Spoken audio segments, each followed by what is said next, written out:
Bom, boa noite, meus irmãos. Estamos mais uma vez aqui para cultuar o Senhor. Gostaria de aproveitar que os irmãos já estão de pé, convidá-los para poder fazer a leitura da palavra, Efésios capítulo 4, versículos de 1 a 6. O pastor Cristiano não está aqui hoje conosco, ele foi pregar na Igreja do Redentor em Itajubá. Nós estamos lá, né, eles estão celebrando o mês de aniversário da igreja. Então, eu estive lá pregando no dia 10 de outubro, e hoje, né, que é o aniversário mesmo da igreja, o pastor Cristiano está lá com os irmãos, né, nesse momento tão alegre, né, na vida da igreja.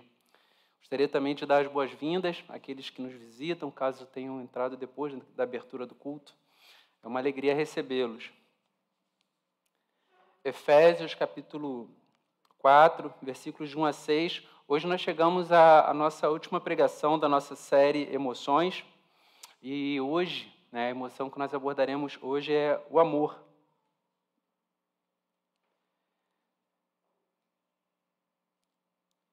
Efésios capítulo 4 diz o seguinte: rogo-vos, pois, eu, prisioneiro no Senhor, que andeis de modo digno da vocação a que foste chamados. Estava sendo projetado aí, caso não tenham a Bíblia. Versículo 2. Com toda a humildade e mansidão, com longanimidade, suportando uns aos outros em amor, fazendo tudo para preservar a unidade do Espírito no vínculo da paz. Há somente um corpo e um só Espírito, mas também é uma só a esperança para a qual vocês foram chamados. Há um só Senhor, uma só fé, um só batismo. Um só Deus e Pai de todos, o qual é sobre todos, age por meio de todos e está em todos.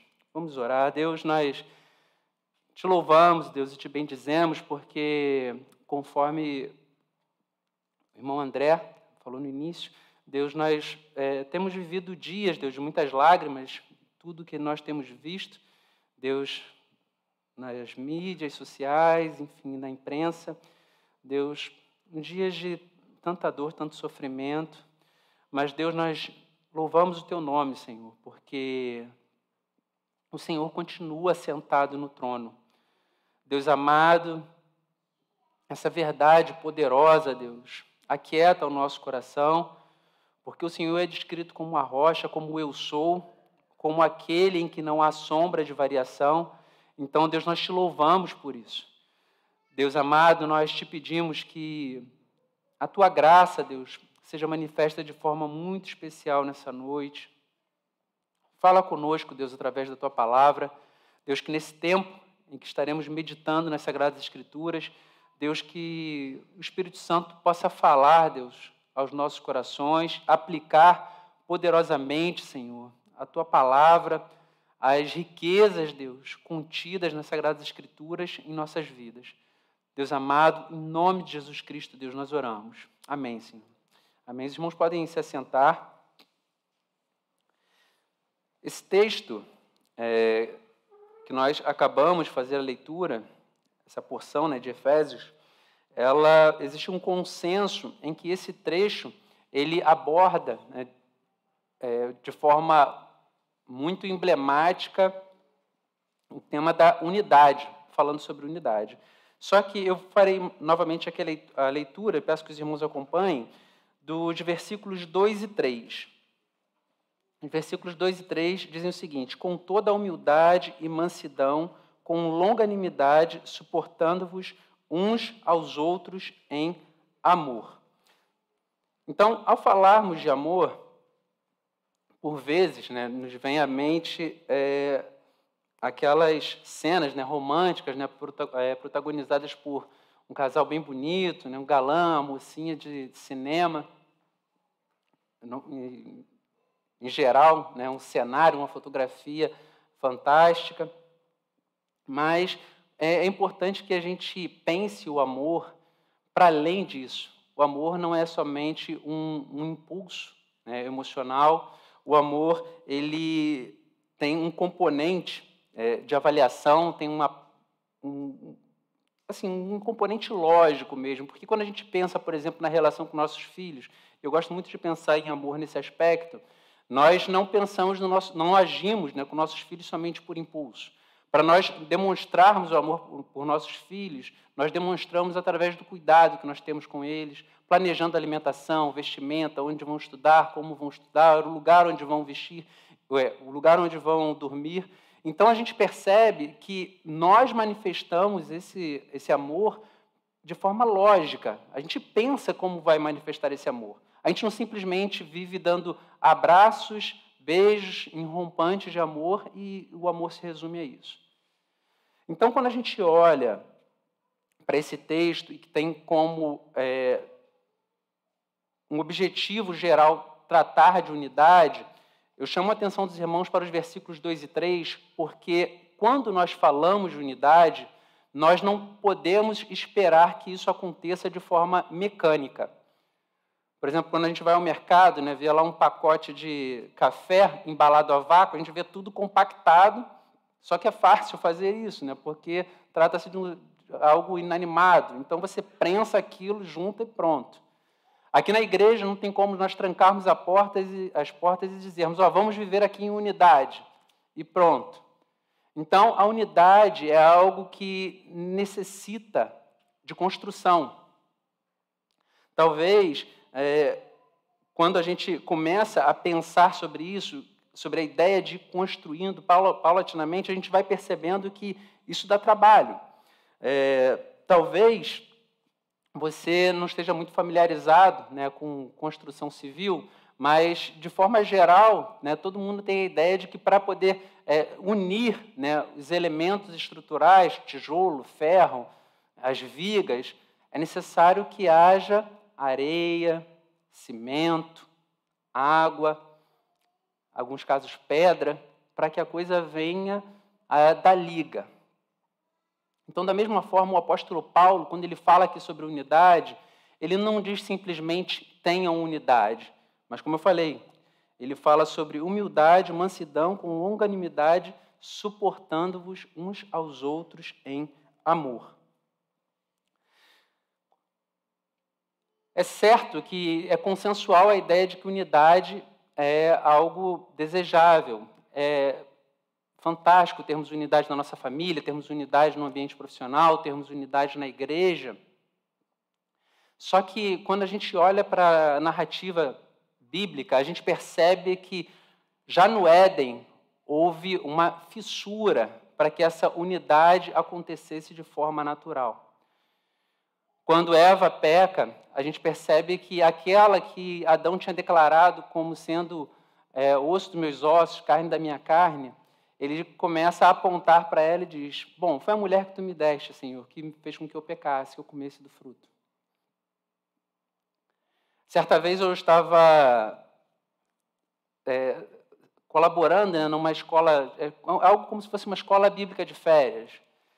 E os irmãos, aqueles que não estão muito familiarizados, porque hoje em dia não se vê isso com tanta frequência, mas principalmente quando eu era garoto, as igrejas evangélicas tinham muito essa prática, né, de fazer escolas bíblicas de férias, em que se reuniam, né, as crianças estavam em período de férias escolar, tinham várias atividades, brincadeira, era um momento muito evangelístico.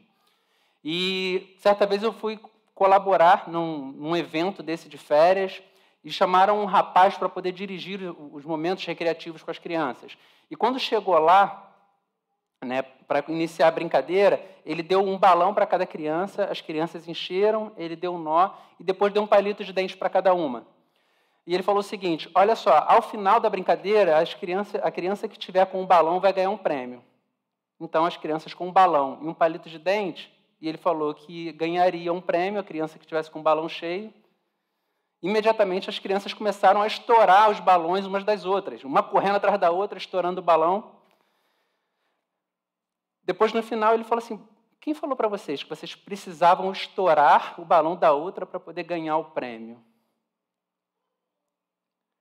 Parece muito superficial, né, essa ilustração, mas quando a gente para poder analisar, ninguém precisou ensinar aquelas crianças que, para elas serem premiadas, elas precisavam destruir aquilo que era do outro.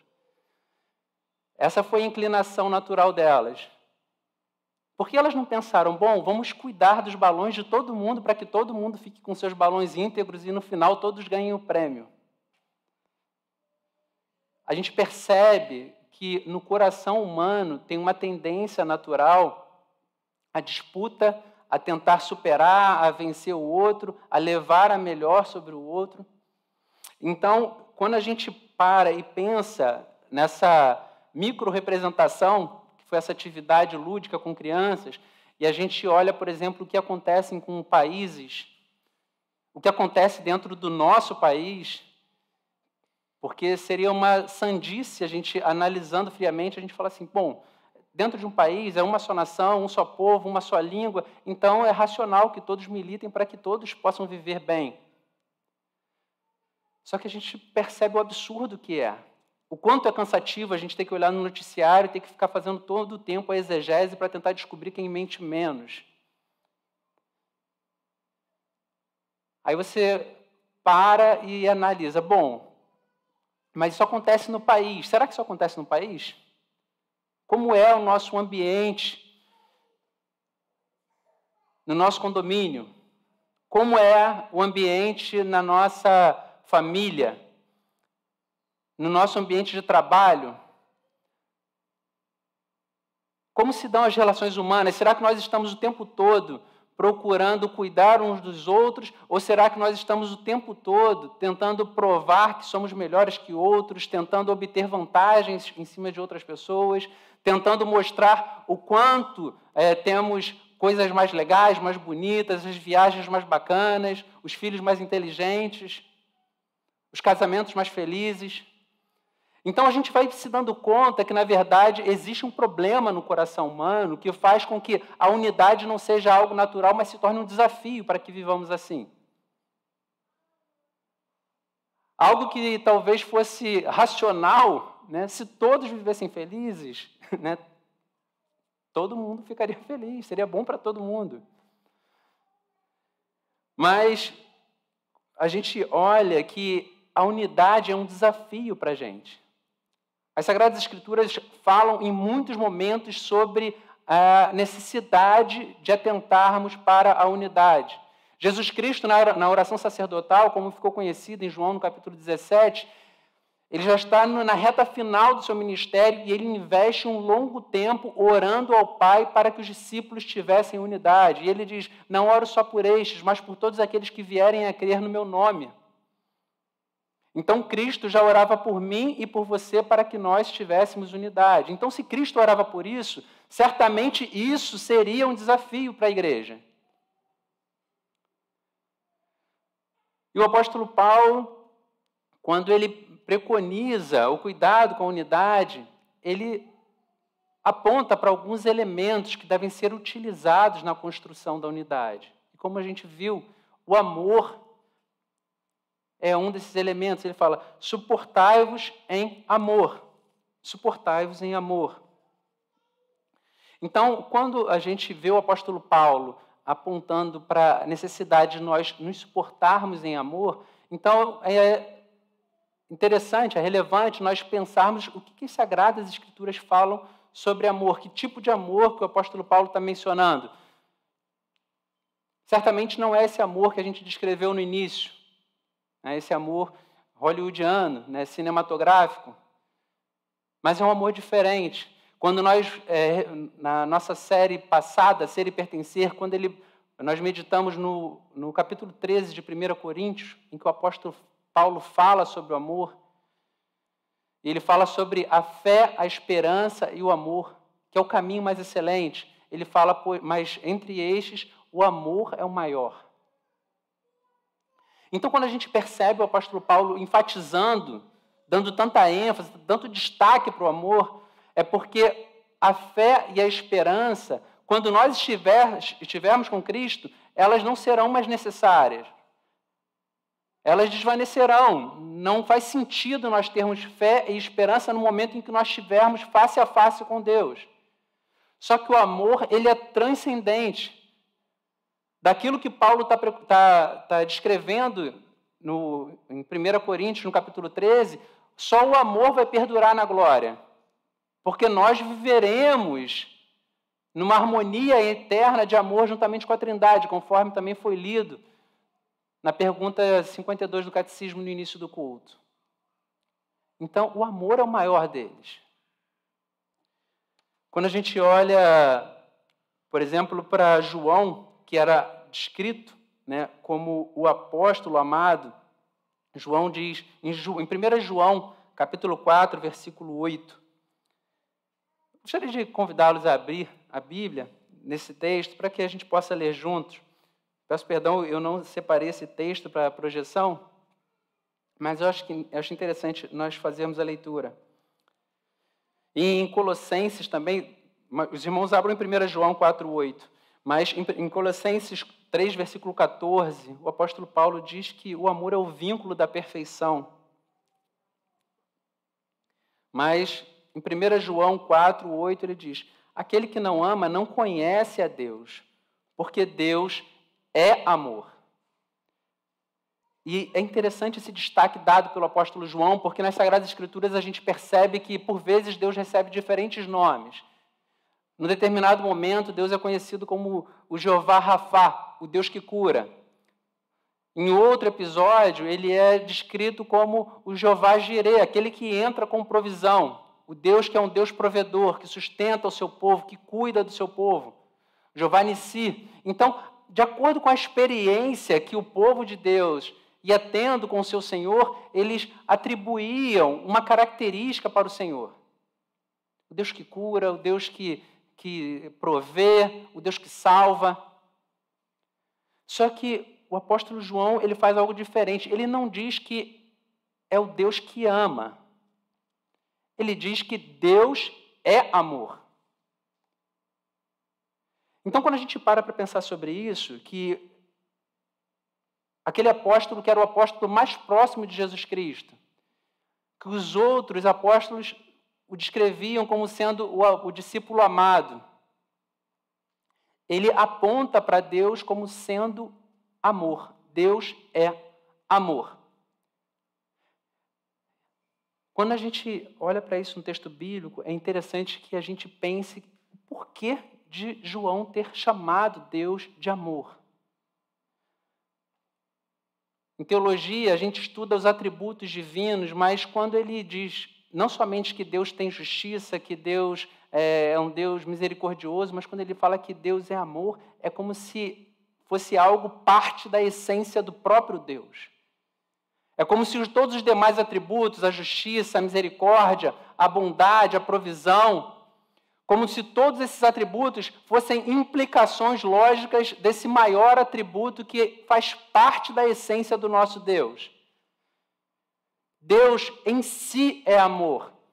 Deus, ele vivia na eternidade passada, antes que houvesse criação, antes que houvesse luz, antes que houvesse firmamento, antes que houvesse terra, antes que houvesse todos os seres animados que hoje existem. Deus era amor em essência, na Santíssima Trindade. Era uma relação de harmonia, de amor eterno. Deus, ele estava plenamente satisfeito em si. Ele não nos criou por uma demanda, mas ele transbordou de amor e criou-nos. Então, quando a gente pensa em Deus como sendo amor, como sendo alguém que, na sua essência, no seu ser, ontologicamente, ele tem isso na sua composição, a gente começa a refletir acerca da beleza de Deus. É por isso que esse Deus, ele é tolerante com seres como nós, que vivem de forma odiosa no planeta, convivendo com miséria, fome, doença, desigualdade, violência, e ele não consome todas as coisas, porque essencialmente ele é amor. Por vezes a gente pensa assim, bom, mas se Deus vai lançar algumas pessoas no inferno, ele não é tão bom assim. Não. Ele é tão bom, que ele não destruiu toda a criação no momento em que nós começamos a fazer coisas tão odiosas. Por vezes, aquilo que afronta o nosso próprio coração, que somos pecadores, existem pecados e pecados tais que causam tanta indignação no nosso coração, e Deus, sendo quem é, santo, santo, santo, ainda assim, ele não fulmina os praticantes de tais pecados de forma automática, mas Ele exerce a sua misericórdia permitindo que essas pessoas continuem respirando, continua oferecendo sol para que essas pessoas continuem vivendo, que o seu coração continue batendo, que o ar continue entrando nos seus pulmões, que eles continuem se alimentando. Deus é tão amoroso que Ele continua fazendo com que o sol nasça sobre bons e maus, que a chuva caia sobre justos e injustos. Quando a gente começa a pensar sobre a essência de Deus, nós começamos a encontrar maior sentido nesse tipo de declaração nas Sagradas Escrituras. Então, o apóstolo Paulo, ele entendendo a profundidade desse amor, ele diz, olha só, nós devemos suportar-nos uns aos outros em amor. A gente deve beber dessa fonte e suportar-nos uns aos outros.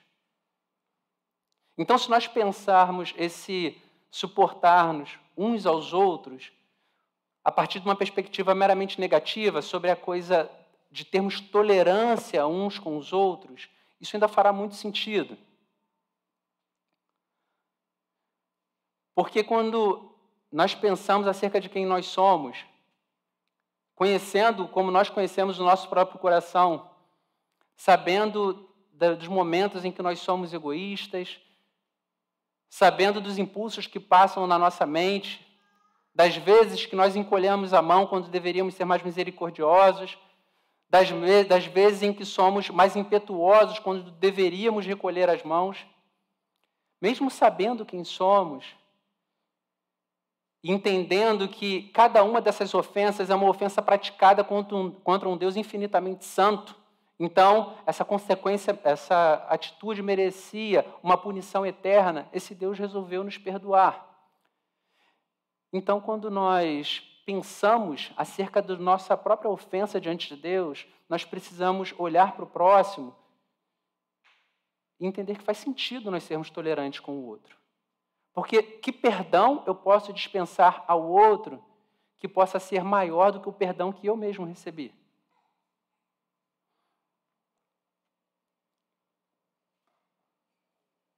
Um pastor, amigo meu, ele falava sobre cristãos de fácil combustão. Cristãos que, por vezes, têm facilidade, né, em estourar, em explodir. Então, quando a gente mostra tolerância com o outro, no cuidado, no trato com o outro, nós estamos sendo obedientes àquilo que Paulo está preconizando. Suportar uns aos outros em amor. Nós precisamos ser tolerantes uns com os outros. Precisamos entender que todos nós estamos numa caminhada em que nem todos estamos no mesmo ponto dessa caminhada. Nós todos lidamos com as nossas limitações, com as nossas esquisitices, com os nossos defeitos, com os nossos erros, com as nossas imperfeições. Então, pensando nesse suportar uns aos outros, em termos de tolerância, faz sentido que tenhamos tolerância. Porque nós também temos as nossas limitações. Contudo, quando a gente olha para o texto, e ele fala sobre suportar-nos uns aos outros em amor, ele ainda fala, esforçando-vos diligentemente por preservar a unidade. Então, se a gente pensar em suportar uns aos outros em amor, mas esforçando-se, então talvez esse suporte seja maior do que simplesmente ter tolerância, mas em prestar apoio uns aos outros, em prestarmos assistência uns aos outros, em sustentarmos uns aos outros, em levantarmos uns aos outros, em sentir a dor que o outro sente e se colocar ao lado. Então, pensando por essa perspectiva mais proativa, o suportar pode ter essa característica e faz muito sentido com o que está registrado nas Sagradas Escrituras. Porque ele fala sobre uma diligência em fazer de tudo para poder preservar o vínculo da paz no Espírito Santo. E a dinâmica da Epístola de Efésios ela é muito interessante, porque a gente pensa, mas como eu vou fazer isso? De que forma eu posso manifestar esse amor? Será que é sendo gentil? Quando a gente pensa na dinâmica de toda a epístola de Efésios, a gente percebe que nos primeiros capítulos o apóstolo Paulo ele vem falando sobre a forma como nós recebemos a salvação, a forma como nós tivemos a nossa natureza transformada. E à medida que a epístola vai caminhando, ele chega nesse ponto em que ele fala sobre a unidade e de que forma a gente constrói unidade. Então, o amor é um agente importantíssimo para que essa unidade se estabeleça. E o texto caminha, e quando chega no capítulo 5, ele começa a falar sobre a relação entre marido e mulher, pais e filhos, senhores e servos.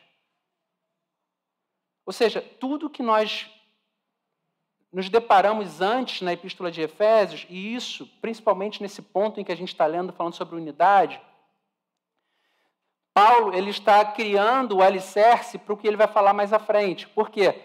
As relações que nós temos com nossos cônjuges, com os filhos, com o patrão, no ambiente de trabalho, com os nossos filhos. Então, esse lugar é a arena na qual tudo aquilo que eu experimentei na minha natureza, ter a minha natureza transformada, meu coração redimido, o amor que eu experimentei de Deus, é nessa arena que tudo isso vai ser manifesto.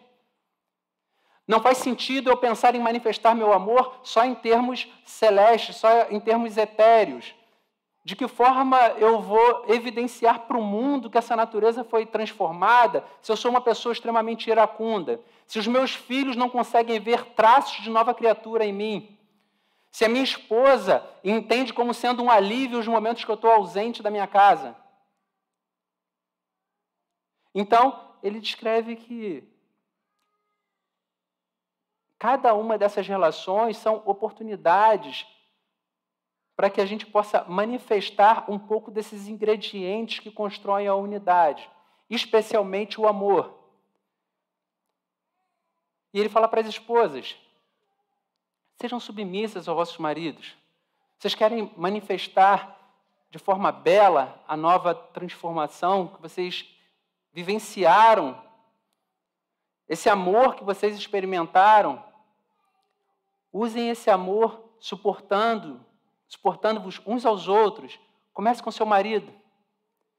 O que você entende que seria uma grande manifestação de amor? Não somente aquilo que você pensa, aquilo que você gostaria, mas esforce-se para entender de que forma o seu marido possa se sentir amado. E você, marido, pense o seguinte: de que forma eu devo evidenciar o amor a ponto de gerar encanto no coração da minha esposa, a fim de preservá-la, a fim de aperfeiçoá-la. E se preciso for, como diz as Sagradas Escrituras, porque o amor que é descrito como sendo o padrão de amor que os maridos devem amar as suas esposas é o padrão demonstrado por Cristo, amando a sua igreja de forma sacrificial. Então, maridos, amem as suas esposas sacrificialmente, se preciso for. Façam morrer no seu coração coisas que possam trazer alegria para você, mas que vão gerar tristeza no coração dela. Formas de nós manifestarmos esse amor. Filhos, sejam obedientes aos seus pais. Por vezes isso é muito desafiador, porque nós nem sempre vemos famílias idealmente estruturadas.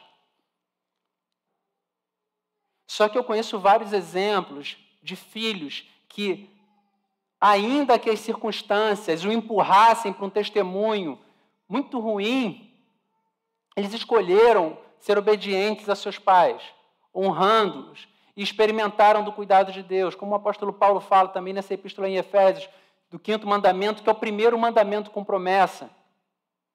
Então, filhos, manifestem o amor através de obediência aos seus pais, através de submissão aos seus pais, honrando os seus pais. É uma forma prática de suportar-nos uns aos outros. E nós, pais, precisamos também lembrar da importância de não sermos tiranos com os nossos filhos. Porque quando o apóstolo Paulo fala em Efésios para que nós não incitemos a ira nos nossos filhos, é porque nós talvez tenhamos a tendência de dizer com a boca bastante cheia, faça isso porque eu estou mandando, faça isso porque eu quero que seja desse jeito. Não respeitando o fato de que ali existe uma pessoa, existem sentimentos, existem autoestima. Então, é necessário que a gente pense de que forma nós temos tratado os nossos filhos. Nós temos exigido dos nossos filhos aquilo que é razoável, ou nós temos falado de tal forma que existe uma preocupação tão somente em demonstrar autoridade, em mostrar quem é que manda, quem é que sustenta a casa. Então, quando a gente começa a pensar sobre isso, a gente percebe que o amor, ele pode ser manifesto, demonstrado de formas que talvez nem rondem, né, o nosso imaginário. Porque talvez pensar acerca do amor como sendo um impulso emocional possam alienar a gente de ter esse cuidado prático em demonstrar o amor na nossa relação com o outro, aqueles que estão mais próximos da gente.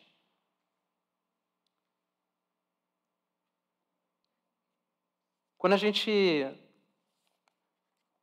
gente olha para a oração de Cristo no Getsêmani, Jesus Cristo, em Mateus 26, versículo 39, gostaria de convidá-los também a abrir esse texto, Mateus 26, versículo 39. Farei a leitura com os irmãos.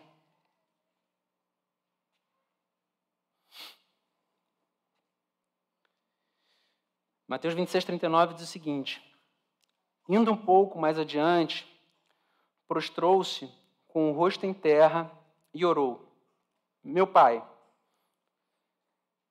se for possível, afaste de mim este cálice, contudo, não seja como eu quero, mas sim como tu queres. Quando a gente olha para essa oração feita por Cristo,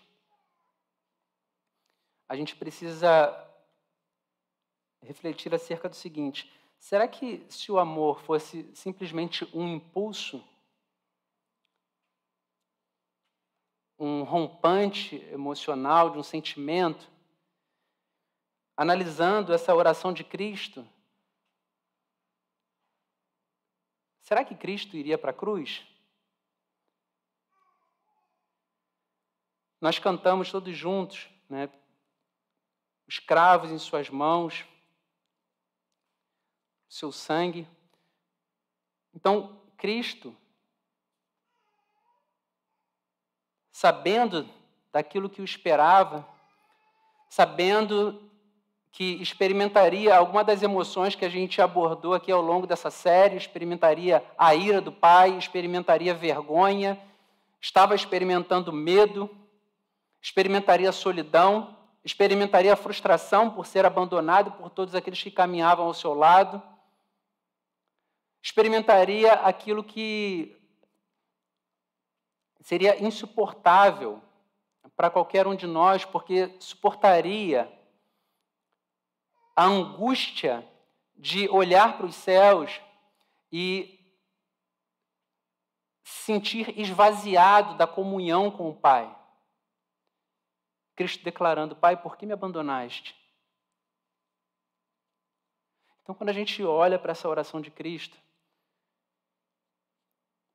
se o amor fosse meramente um impulso emocional, a história seria completamente diferente. Mas o amor experimentado por Cristo, o amor que compõe o ser de Cristo, é um amor diferente. Na verdade, Cristo é quem confere sentido para a palavra amor. Então, Cristo, apesar de toda essa aflição, ele caminha de forma resoluta para o martírio. E Cristo, mesmo sabendo que perto dele estariam aqueles que o negariam, estariam aquele que o trairia, Cristo é capaz de cear com todos eles, sendo tolerante com a traição de um, sendo tolerante com o abandono dos outros, sentando-se à mesa com todos, pagando um preço que era destinado a mim e a vocês.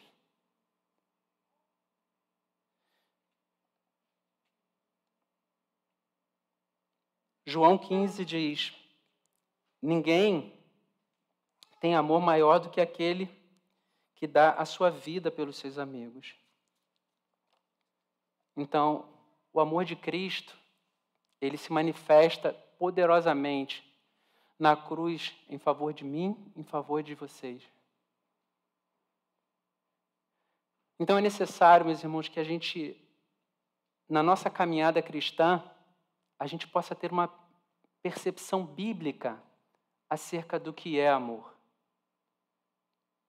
Não faz sentido nós entendermos que amor é pensarmos no nosso casamento e pensar que os desgastes que são naturais entre a convivência de dois pecadores, um homem e uma mulher, tenham sido esvaziados desse sentimento e encontre licença para que a gente possa quebrar essa aliança indo atrás de uma outra paixão. O amor é honrar o pacto. Amor na relação de pai e filho é não incitarmos a ira na relação com os nossos filhos, mas viabilizar a vida, fazer com que eles floresçam e, principalmente, fazer com que eles conheçam aquele que é a razão da nossa fé. No ambiente de trabalho, nós precisamos pensar de que forma eu posso manifestar o amor pelo meu patrão, pelo meu chefe. Se você fosse chefe, de que forma você acha que seria conveniente um funcionário seu manifestar amor? Sirva-o da melhor forma, da forma mais produtiva, da forma mais excelente, sendo fiel naquilo que você faz. E às vezes você, chefe, você pode pensar, poxa, mas de que forma eu posso manifestar amor pelo meu funcionário? Eu tenho certeza que você sabe como você gosta de ser tratado. E eu tenho certeza que você é capaz de fazer isso pelo outro. Então, quando a gente pensa em amor, é necessário que isso não fique aprisionado somente no discurso, mas é importante que a gente faça uso desse componente lógico, racional e manifeste ele em atitude. É importante que a gente manifeste ele em atitude no lugar onde nós moramos, com as pessoas com as quais nós nos relacionamos, no condomínio onde a gente está, no nosso ambiente de trabalho, na nossa igreja. É necessário que a gente manifeste amor no trato um com os outros, na tolerância com aqueles que estão caminhando com a gente, servindo com a gente. É desafiador um ambiente como esse.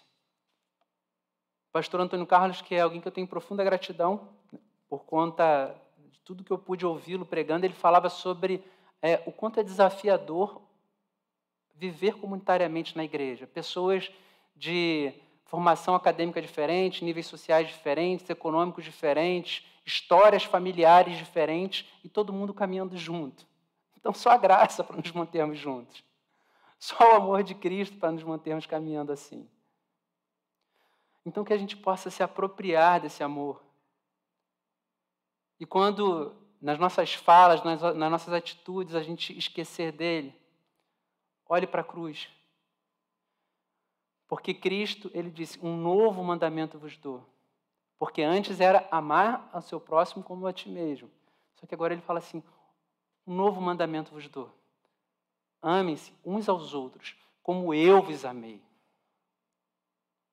Então que a gente possa trazer isso à mente. Que nós possamos recordar esse mandamento. E que a gente possa caminhar por esse mundo evidenciando que, ainda que por vezes nós venhamos a tropeçar, esse é o nosso alvo. Amém? Vamos orar.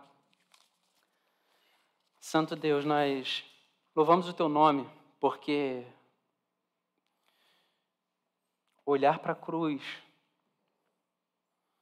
olhar para o Senhor Santo, perfeito,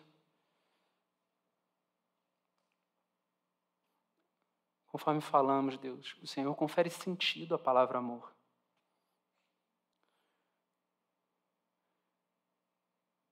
E ainda assim, Deus, o Senhor veio ao mundo,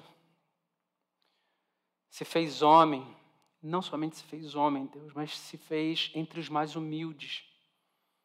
Experimentou das maiores privações, experimentou frio, nudez, fome, experimentou a vergonha que era destinada a mim e a todos aqueles que professam fé em teu nome. E ainda assim, Deus, ainda que a angústia tenha visitado o Senhor no Getsêmani, a ponto do Senhor declarar, se possível for, passe de mim esse cálice.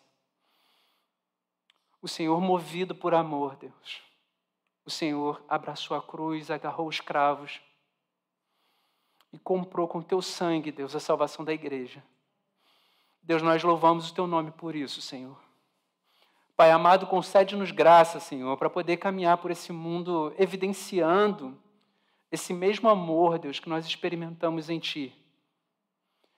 Que nós aprendamos, Deus, a suportar-nos uns aos outros, seja de forma tolerante, seja a partir do apoiar-nos, sustentar-nos, firmar-nos, Deus, os passos uns dos outros. Deus, que o Senhor nos dê graça para fazer isso de forma evangélica, Deus. Em nome de Jesus Cristo, Deus, nós choramos. Amém, Senhor.